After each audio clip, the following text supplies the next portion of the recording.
Je vous présente François Duhaene, qui est chef économiste et stratégiste au CIC Market Solutions, qui a derrière lui 25 années d'expérience en qualité d'analyste financier, que ce soit au niveau bancaire qu'au niveau de secteur, notamment de l'automotive, et qui a accepté de nous faire part de sa vision sur les perspectives de rebond de l'économie entre 21 et 22 suite à cette pandémie et tout particulièrement également nous indiquer les éléments d'attractivité spécifiques que la France peut offrir dans cette reprise de l'économie. Et je vais donc lui laisser la parole, sachant qu'il fera une présentation et qu'après, il répondra à vos questions. François, à vous. D'accord, parfait. Écoutez, bonjour à tous déjà. Donc, on va donc démarrer ce qui a été prévu.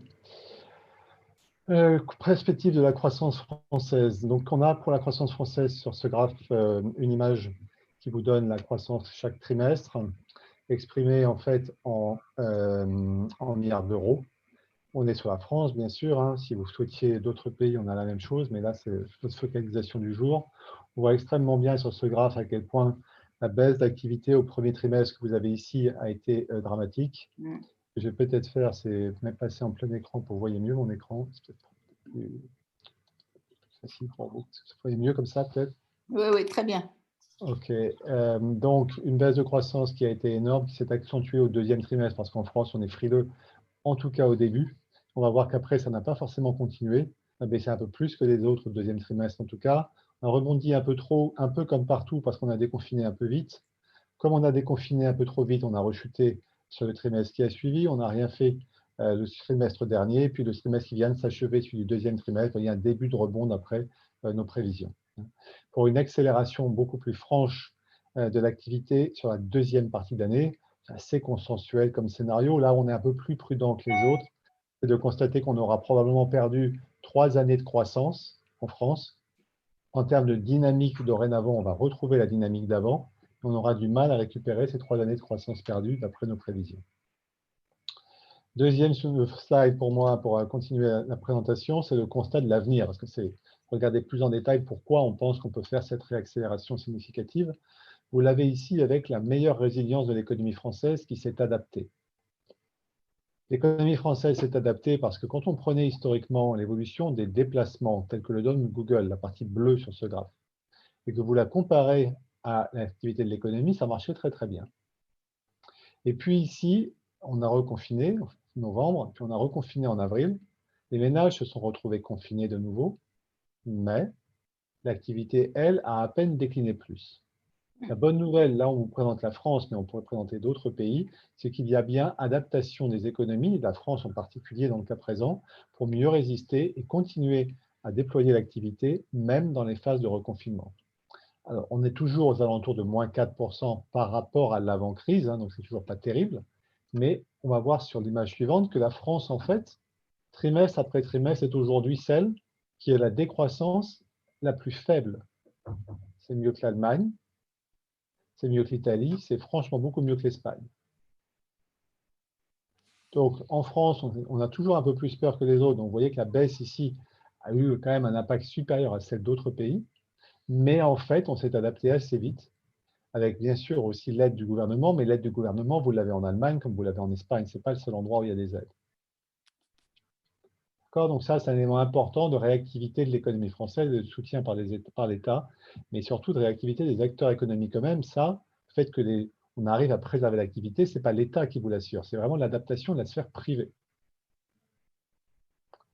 Bon, si on doit regarder de nouveau le futur, non pas sur un horizon comme j'ai fait au tout début jusqu'en 2023-2024, mais des prochains mois, vous êtes là sur les indicateurs avancés, hein, les confidence indicators, et sur ça, vous voyez qu'en fait, on est quand même sur des niveaux particulièrement élevés. La réouverture crée de l'optimisme. En même temps, ces chiffres d'indicateurs avancés, là, comme sur tous les autres pays, sont un peu difficiles à lire, parce qu'ils sont censés vous donner des perspectives de croissance en glissement annuel, c'est-à-dire le mois de juin sur le mois de juin l'année dernière. Et la réalité, c'est que les gens, ils le réfléchissent en séquentiel. Où est-ce que j'en étais en avril, où est-ce que j'en suis aujourd'hui, et puis c'est ça qu'ils regardent. Quand vous regardez ça, ben, vous voyez qu'on est quand même élevé. Oui. C'est quand même plutôt des bonnes nouvelles sur la suite. Alors bien sûr, tout ça va énormément dépendre, comme partout, de l'évolution de la pandémie. Donc on vous rappelle ici les chiffres de pandémie sur une semaine glissante. En revanche, là, ce qui est plus important encore que les chiffres actuels, c'est de savoir si on a un risque que ça s'inverse. C'est-à-dire que même si aujourd'hui la pandémie rechute, elle réaccélère demain. Le scénario global par rapport à un scénario qu'a publié par exemple ce matin la Commission européenne, notre scénario à nous pour la France ou pour l'Europe, il est quand même un bon cran en dessous. Parce qu'on pense que vacciner les Français, c'est compliqué, comme vacciner d'autres pays où ça ne fonctionne pas bien, ça peut être compliqué.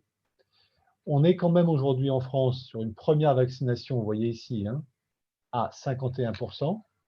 On a quand même pas mal récupéré notre retard. Après, est-ce qu'on va...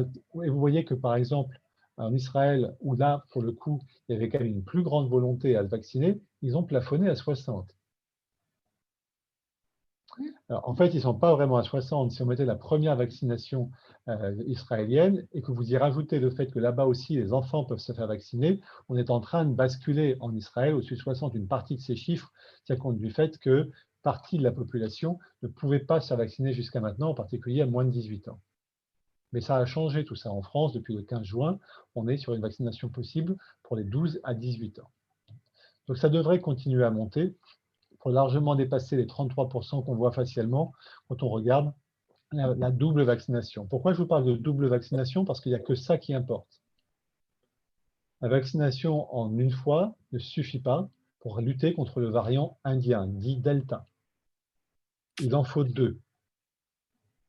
Voilà. Donc en fait, c'est ça qu'on suit. On pourra réouvrir les économies avec confiance quand on aura deux vaccinations. Donc ça, c'est prévu là pour le mois de juillet parce que assez rapidement maintenant, ce chiffre de 33 va devenir 50, heureusement. Et on a tout un enjeu en France comme ailleurs pour être capable de passer, d'aller au moins aux 60% qu'a atteint Israël.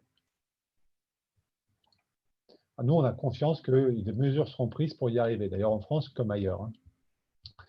Au global, parce que j'avais promis de faire un petit quart d'heure, donc de toute façon, je pense qu'on n'ira même pas au quart d'heure, surtout pour répondre à d'éventuelles questions que vous aurez.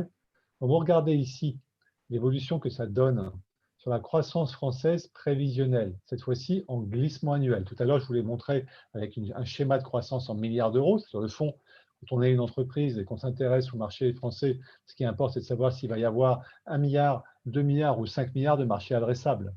Ça, c'était ma première image. Et de savoir si ce marché adressable il va croître de 2, 3 ou 4%, c'est cette image-ci qui y répond. Donc, vous avez ici un scénario de reprise de la croissance française en glissement annuel. Vous voyez que l'essentiel de la très forte croissance qu'on attend, nous, le gouvernement français, ou l'INSEE la semaine dernière, donc l'Institut statistique, il tient à ici un effet de base extrêmement favorable au deuxième trimestre. Vous voyez qu'on attend 17% de croissance en glissement annuel. L'effet de base sera beaucoup moins favorable sur ce trimestre-ci, mais au global, sur l'ensemble, on s'attend au CIC pour la France à une croissance de aux alentours de 5,5% pour la France.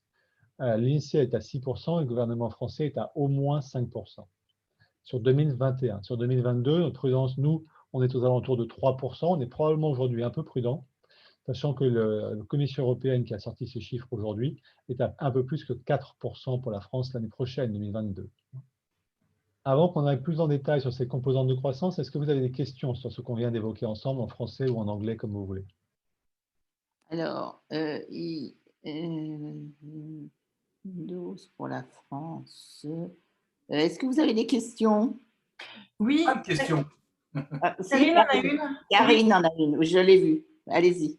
Oui, concernant le graphe précédent, donc si on revient sur le deuxième, vous aviez stipulé que les 51% représentaient les deuxièmes doses, donc la comptabilité.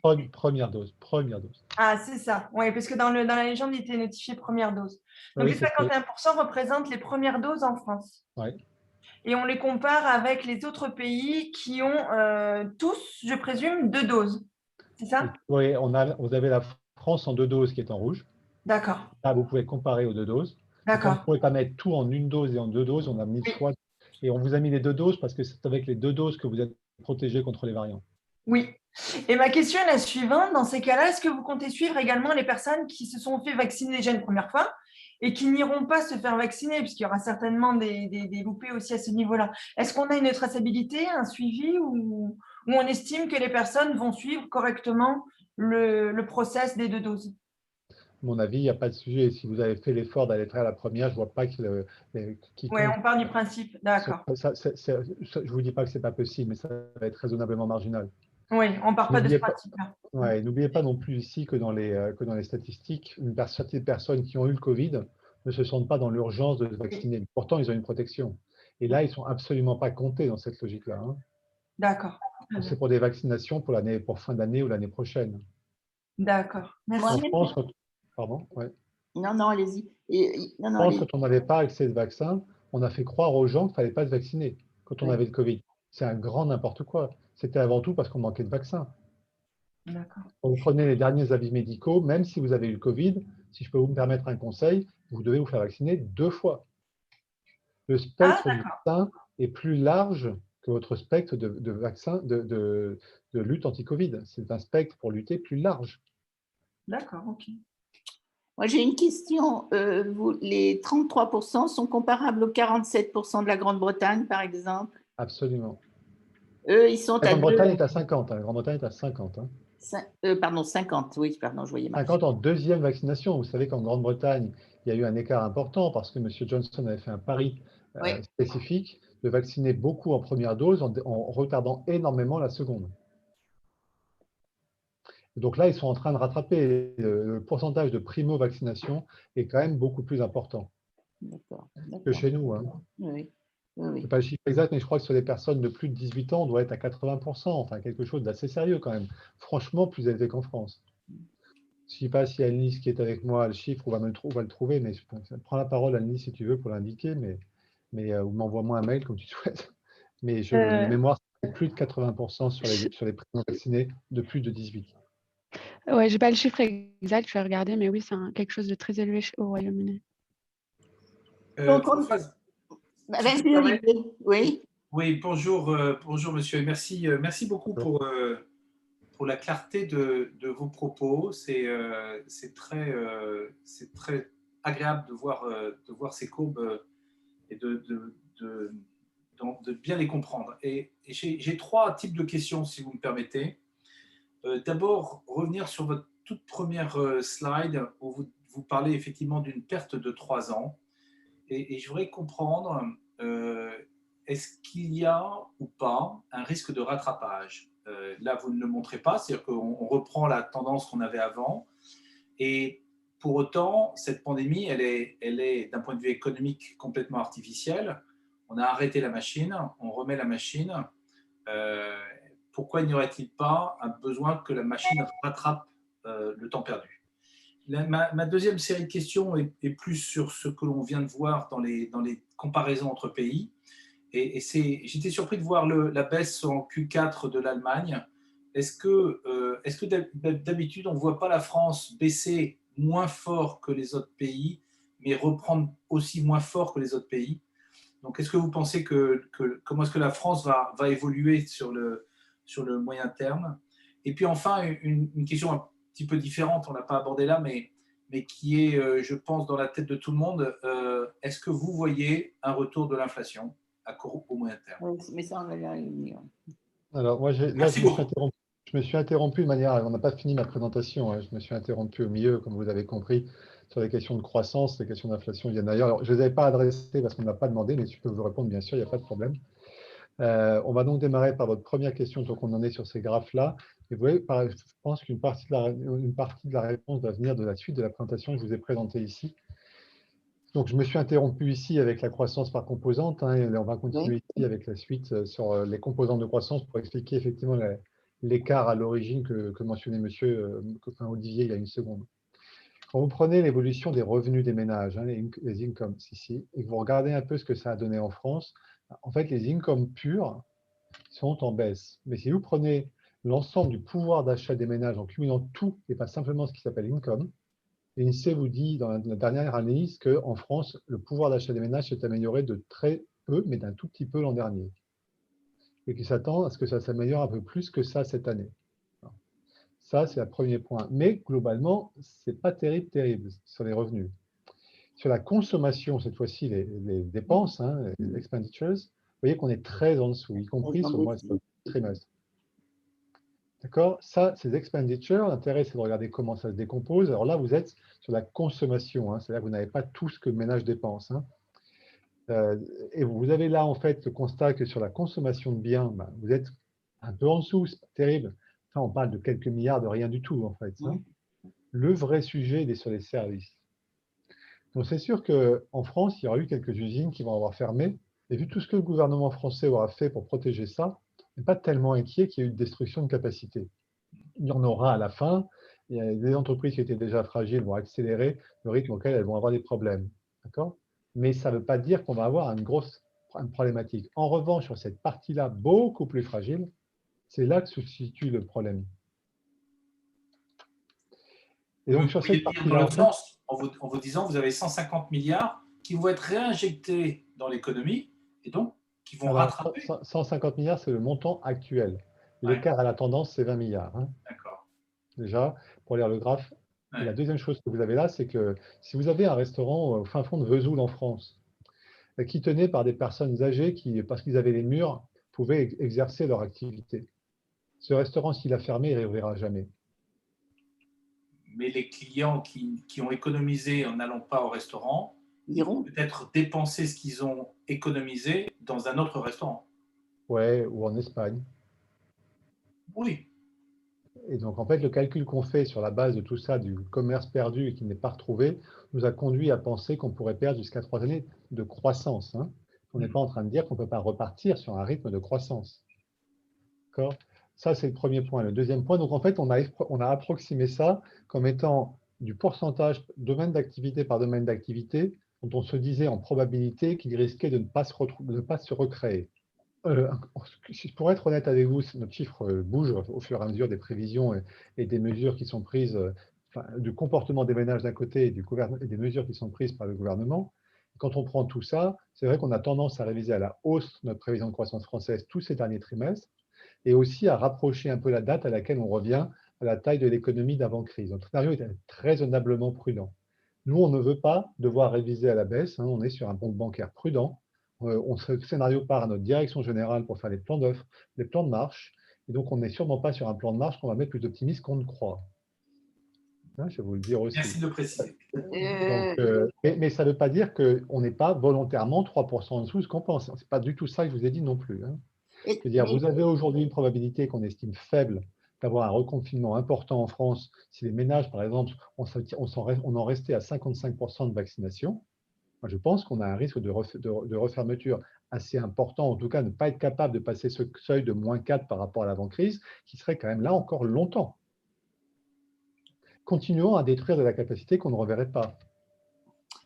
Mais est-ce qu'il n'y a pas pour la France des éléments d'attractivité qui conduisent à créer de nouveaux secteurs d'activité ou des secteurs qui vont, eux, se développer de façon plus importante? Alors, on va aller sur les notions de d'attractivité dans une deuxième partie. Je vais répondre à la question de monsieur assez rapidement, si vous voulez bien, ici, sur la comparaison avec l'Allemagne. Non, mais ça venait ensuite par rapport à votre prudence sur l'activité, sur des secteurs qui peuvent disparaître. C'était pour ça. Non, je n'ai pas dit des secteurs qui peuvent disparaître. J'ai dit certains des entreprises, pardon. Certains secteurs certains acteurs dans des secteurs qui étaient déjà faibles et qu'on n'y reverra pas forcément. C'est ça dont je vous ai parlé. Oui. Pas de disparition complète de secteurs. Même si après, mais ce serait une autre présentation qui n'est pas là et donc je ne vais pas vous le faire aujourd'hui, mais on reprendrait soit un rendez-vous avec moi, soit quelqu'un de mon équipe si vous voulez faire ça plus spécifiquement. On pourrait regarder un peu quelles sont les tendances de fond à l'œuvre. Mais ça, c'est une autre présentation. Sur lequel, en plus, tout le monde est en mutation et en réflexion aujourd'hui. Les personnes n'ont le Graal. Quand vous regardez surtout, monsieur, la problématique de l'Allemagne, c'est bien en ce moment qu'elle a sous-performé la France. C'est pas on a mieux résisté et puis on a fait mieux. C'est l'Allemagne qui a sous-performé. L'Allemagne ici, elle a sous-performé, c'est qu'elle est très dépendante à l'accélération de la croissance dans certains pays émergents où la vaccination est très loin d'avancer.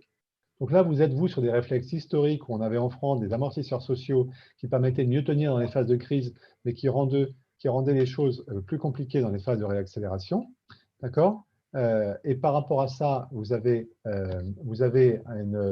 une dépendance à l'extérieur. Et en plus, ils ont confiné sur le trimestre-là plus longtemps que nous parce qu'ils ont été moins sérieux pour avancer, enfin, à la fois dans la phase de confinement et dans la phase de déconfinement, ça a été plus lent que nous. Donc là, on est en train de vous dire, pour l'instant, on résiste. On n'est pas en train de vous dire, enfin, moi, je voulais surtout lutter contre l'idée que la France était toujours le mauvais élève de la classe. Ça n'est pas forcément vrai. C'est ça que je voulais vous dire sur cette image. Sur les questions d'inflation, je ne sais pas ce que j'ai mis derrière. Ça, on va le passer. Je vais vous répondre à votre question d'inflation peut-être avec ça toujours.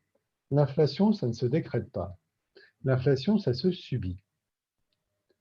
Il faut rappeler à ceux d'entre vous qui ne sont pas économistes ou loin de ces sujets que l'inflation, c'est l'augmentation généralisée des prix, qui peut parfois être très haute parce qu'une des composantes est particulièrement agressivement élevée. Exemple typique, le pétrole. Mais le pétrole, on est tous bien placés pour savoir qu'il y a des moments où ça a valu 120 $ et des moments où ça en a valu 40. Donc, les banquiers centraux se gardent bien de se fier à ce type d'indicateur volatile pour faire une décision de moyen terme. Et donc, pour résumer notre hypothèse, tant qu'on est dans des situations comme ici, où la consommation en France, mais en Europe, ce serait pareil, puisqu'on a un -4 par rapport à l'avant-crise, et toujours une forme de difficulté à aujourd'hui, l'inflation qu'on a qui est réelle, elle est essentiellement liée à des problématiques d'approvisionnement qui ne dépendent pas de la situation française, ni de la situation européenne, ni anglaise, qui dépendent d'une situation mondialisée où il y a d'autres pays où ça va mieux. Ça, c'est pour la question de demande, mais surtout sur une question d'offre perturbée par l'incapacité à produire ce que les ménages ont envie de consommer aujourd'hui, en particulier les biens. Donc, qui dit bien dit matières premières pour les produire, alors que les services, il y a moins besoin de matières premières. Et donc, tant qu'on n'aura pas une substitution plus forte des biens vers les services en termes de consommation, on risque d'avoir une pression importante sur les prix à la hausse. Mais ce n'est pas tous les prix. Si vous prenez l'inflation cœur, là je vais vous parler de l'Europe parce que c'est le chiffre que j'ai en tête, à 0,9% seulement, malgré le container qui coûte cher, le transport des containers qui coûte cher, malgré l'acier, malgré le cuivre, malgré les semi-conducteurs, malgré le bois, malgré tout ce que vous voulez, c'est bien la preuve que le fond de l'économie est trop fragile pour passer des hausses de prix. Et en France comme ailleurs, hein, malheureusement. Bon. Face à cette situation, on a besoin de récupérer ce que vous disiez, monsieur, comme étant une perte d'activité dont tout le monde espère qu'on pourra être, nous, trop prudents et la récupérer plus vite que ce qu'on dit. Ça nécessite de l'investissement. Les entreprises sont optimistes. On vous le présente ici sur leurs prévisions, mais à date d'avril, donc on va surtout passer à la suite. C'est ce que fait le gouvernement français face à cette situation. Honnêtement, par rapport à de nombreux pays, moi qui ai une petite maison en Grèce, je compare assez bien la situation. Franchement, en France, ces entreprises n'ont pas à se plaindre. Elles ont à se plaindre de la situation Covid, ça, je ne le dis pas. Mais en termes de soutien à l'économie pour que la situation sorte dans de bonnes conditions, on a quand même eu un gouvernement français très réactif, très présent et aujourd'hui encore. Comme il fallait dépenser de l'argent public pour éviter le crash dans tous les pays européens, d'ailleurs mondiaux, ces gouvernements en France, là, vous voyez Green Economy, comme au niveau européen avec Mme von der Leyen, comme en Allemagne, comme un peu partout avec le plan de relance européen de 750 milliards d'euros, ils visent à accentuer la migration de l'économie vers une économie plus soutenable et donc plus verte. Donc, dans les domaines plus porteurs pour demain, partout en Europe, hein, du fait d'une évolution réglementaire importante et d'une volonté d'exploiter ce moment où il a fallu de toute façon dépenser, on cherche à mettre des mesures qui aident la croissance potentielle, dont le verdissement de l'économie. Vous voyez qu'en France, c'est à peu près un tiers du plan, comme ça doit être le cas pour tout le plan de relance européen si vous voulez aspirer à toucher votre part des 750 milliards d'euros mis sur la table par le gouvernement. Dans les éléments de compétitivité française auxquels le gouvernement a pensé pour améliorer la croissance potentielle, vous avez ici 200 milliards de réduction des taxes de production. 20 milliards, pardon, c'est énorme. Hein. Ça fait partie de la compétitivité française de demain. Alors, tout ça a bien sûr un coût important. Vous voyez que le gouvernement français a fait un choix qui est d'avoir un déficit rapporté à l'activité au GDP qui est encore très élevé en 2021, qu'il prévoit d'avoir franchement plus faible grâce à un fort rebond de croissance supérieur à 5% sur 2022. Et on resterait encore très éloigné des objectifs de ce gouvernement et du précédent de l'avant-crise qui était de revenir sous 3. On serait à 5,3. En même temps, la cible aujourd'hui est à 5,3. Je crois qu'ils ne l'ont pas révisé. Ils ont révisé un peu la cible de dette 2021, là, très récemment, pour la ramener de 117 à 116. Mais c'est presque rien. Ça, c'est la dette to GDP. Hein. Bon.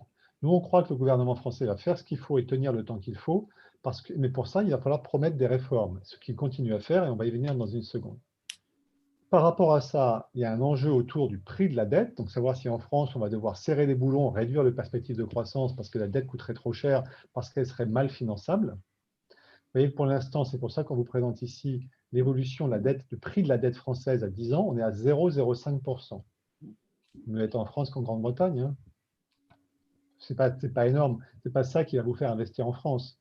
Franchement, partout sur l'Europe, et en plus, vous pouvez vous emprunter en Angleterre et venir investir en France.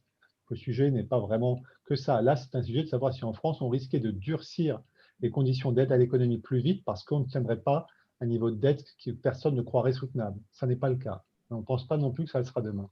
En particulier, la France est perçue comme un pays capable de lever l'impôt, contrairement à d'autres. Hein. Ça m'emmène, par rapport à ça, sur la deuxième partie de cette présentation, mais j'en ai déjà fait 2 tiers, hein, je vous rassure, vu qu'il est l'heure déjà, qui est un sujet autour de la compétitivité française. Vous allez retrouver sur cette image des combinaisons d'études qui ont été conduites récemment et moins récemment, mais tout ce qu'on vous laisse là sont les parties les plus récentes. Il y a énormément de choses favorables, en particulier le potentiel de croissance en France. Ça, c'est pour la France. Et pour ce qui est la partie, la France comme hub, il n'y a pas besoin de moi pour savoir que la géographie française, dans l'ensemble européen, est particulièrement bien située, en particulier avec une qualité du transport hein, qui fait ça qu'on ne peut pas nous retirer, même si on fait beaucoup la grève et qu'on a des gilets jaunes, etc. S'il y a des choses qu'on ne peut pas nous retirer, c'est l'efficacité économique. Hein. Je parle de logistique. Hein. Et une énergie fiable et pas chère. Il y a un prix du financement de l'économie aussi sur la partie dette qui est favorable. Après, quand on regarde comment tout ça évolue, on voit bien que ça impacte la croissance potentielle. Là, ce n'est pas notre prévision à nous, c'est une prévision FMI. Comme ça, on ne voulait pas être jugé parti. On a pris une prévision externe. Vous voyez qu'en Europe, le potentiel de croissance ici, le meilleur que vous trouvez, c'est la France. Il y a la Grande-Bretagne devant pour des questions de démographie, probablement de souplesse aussi, de la manière de faire tourner l'économie. Mais parmi les pays de l'Europe, de l'Union européenne, vous trouvez la France qui est quand même très bien située. Il n'y a pas que de la démographie derrière ça, il y a aussi d'autres éléments qu'on a mentionnés précédemment. Mais il y a de la démographie. Pas mal de capital disponible à faire travailler, pas mal de capital humain à faire travailler. Et puis, il y a quand même en France, vu la dichotomie dans l'économie française, une productivité des gens qui travaillent qui est quand même élevée.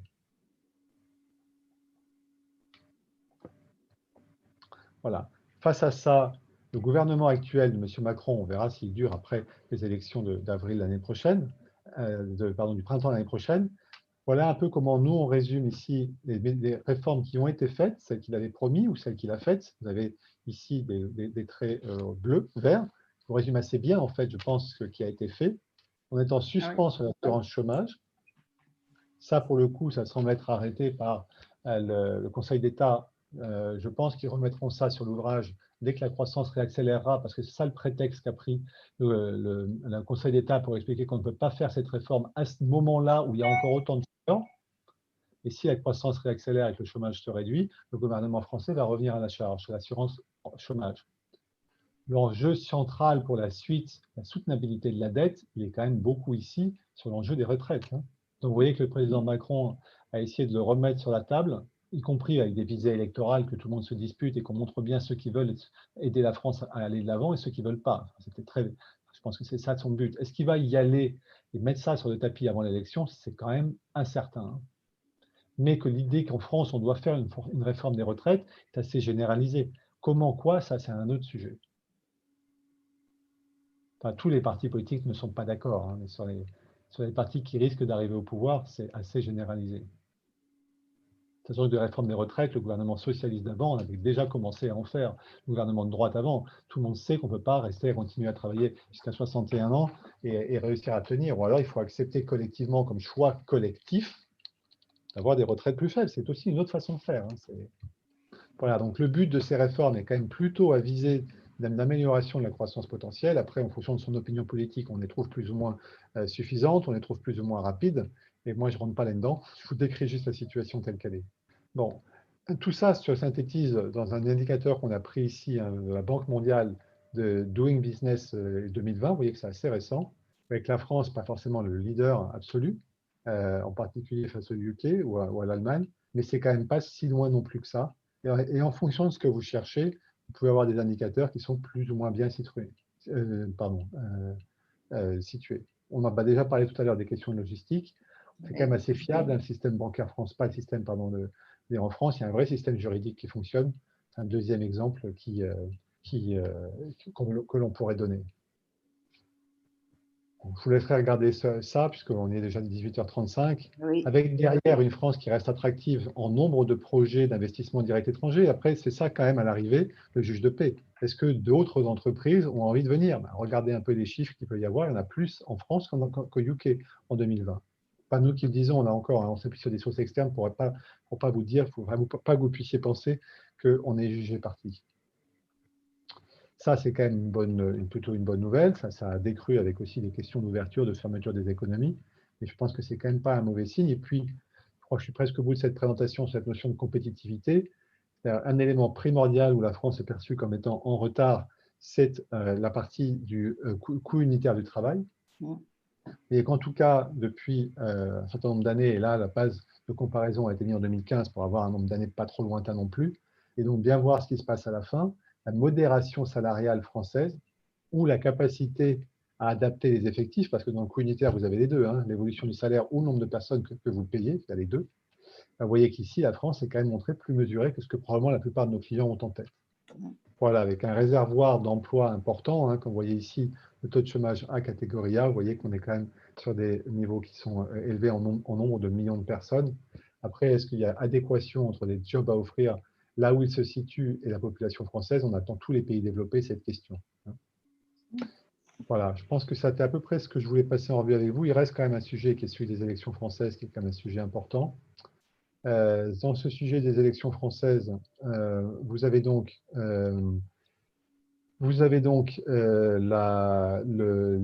l'état actuel des sondages pour la présidentielle. Hein. Donc ça, c'est important. Il n'y a pas longtemps, on s'est fait peur en Europe et en France, parce qu'il pouvait y avoir l'impression que le Rassemblement national, hein, vous voyez qui est ici sur l'échiquier politique très très à droite, pour ceux qui maîtrisent moins la politique française, et qu'ici, sur cet indicateur-là, on a quand même un Front National qui n'a pas réussi à capturer de région, ce qui a conduit à rassurer et à permettre à l'euro en particulier de ne pas être particulièrement sous pression du fait de ce sujet-là, ou de la dette française, du prix de la dette française, de s'écarter trop vers le haut par rapport à la dette allemande. Voilà. Personne n'a aujourd'hui d'idée de ce qu'est la réalité du programme de M. Macron. Front National, on sait déjà peut-être un petit peu mieux, les programmes sont en train de se dessiner. Je pense que ça, c'est plutôt des avis de principe. Je pense qu'il y a quand même des gens qui bougent sur les programmes proposés et que ça, pour le coup, on est encore un peu loin pour pouvoir se vraiment un avis. Donc, on a plutôt eu le constat ici que ça a pu rester stable sans gain d'un parti extrémiste et ça a plutôt tendance à rassurer. Dans la mesure où ça rassure, c'est bon pour l'économie. Absolument. Je finis toujours cette présentation en remerciant ceux qui y ont contribué, en particulier cette fois-ci Adrien Régnier-Laurent et Annelise Cornen, en particulier Annelise, hein, qui est là avec nous et qui a tout à l'heure pris la parole pour m'aider sur une question où je n'avais pas la réponse. Bien, écoutez, merci beaucoup et merci à votre équipe. C'est vrai que nous avons un peu dépassé le temps, mais cet exposé était extrêmement riche et nous donne à réfléchir. Bien que vous ne vouliez pas être trop optimiste, vous nous donnez quand même des perspectives qui sont assez positives pour la France dans un environnement qui reste bien sûr extrêmement challenging compte tenu de la pandémie. Mais on a toujours tendance en France à dévaluer un peu notre position et nos possibilités de croissance, et vous les avez très bien identifiées dans votre exposé, dans votre présentation. Je ne crois pas vous trahir en disant cela. Moi, j'étais hier avec 5 chefs d'entreprise à Toulouse, hein, comme on fait du point de vue de la banque, bien sûr, hein, CIC. Et j'avais longtemps que je n'avais pas entendu autant d'optimisme. Hein. Ouais. Non, mais c'est tout à fait intéressant et on serait ravis de poursuivre ces échanges avec vous et que vous interveniez ou vous-même ou des membres de votre équipe dans certaines des réflexions que nous menons puisque nous, le Cross Channel Institute, qui fait partie de la Chambre de commerce franco-britannique, notre rôle, c'est de faciliter les échanges transmanche, bien sûr, entre la France et la Grande-Bretagne, mais également de donner à nos adhérents et aux membres de la Chambre les perspectives qu'ils peuvent avoir en termes économiques et ce que peut leur offrir la France en termes d'investissement, comme les opportunités, qu'elles soient du côté français ou britannique. Donc, nous serions heureux de pouvoir poursuivre ces échanges avec vous qui sont extrêmement riches pour nos adhérents et nos membres. C'est pas moi qui décide, c'est partie commerciale chez nous. Hein. On l'a fait avec vous parce que vous travaillez avec nous, sinon on ne le fait pas gratuitement, vous imaginez bien. Je m'en doute bien, je m'en doute bien. Mais écoutez, merci encore. Est-ce qu'il y a une dernière question? Juste un commentaire, François, si tu me permets, pour partager ce que tu viens de dire. Je suis chef d'entreprise d'une entreprise européenne et effectivement, je suis optimiste sur l'avenir et plus optimiste que les chiffres que nous avez montrés. Voilà. Mais ils sont quand même très positifs, puisqu'ils ont été annoncés comme conservateurs. Je vous souhaite une bonne journée à tous. Et merci à vous aussi et merci encore. Merci bien. Merci, au revoir. Merci beaucoup. Au revoir.